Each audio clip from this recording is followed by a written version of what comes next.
वफाकी काबीना ने पाकिस्तान की पहली म्यूजिक पॉलिसी मंजूर कर ली है। 1970 के बाद से अब तक म्यूजिक के शोबे में कानूनी, इंतजामी या पॉलिसी लेवल की कोई तब्दीली नहीं हो सकी थी।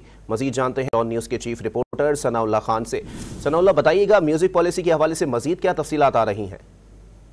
देखिए, कैबिनेट का इजलास जारी है और जिस तरह आपने बताया कि म्यूजिक पॉलिसी की मंजूरी दे दी है।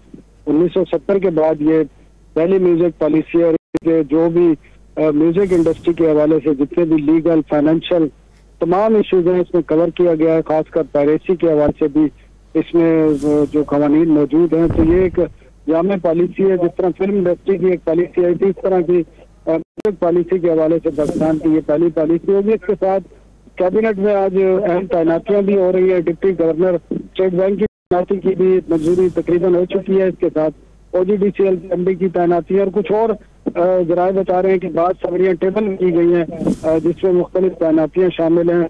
इजलास अभी तक जारी है, तकरीबन 1.5 घंटे से ज्यादा हो गया इजलास को जारी है। जी, बहुत शुक्रिया सनाउल्लाह खान अपडेट करने के लिए।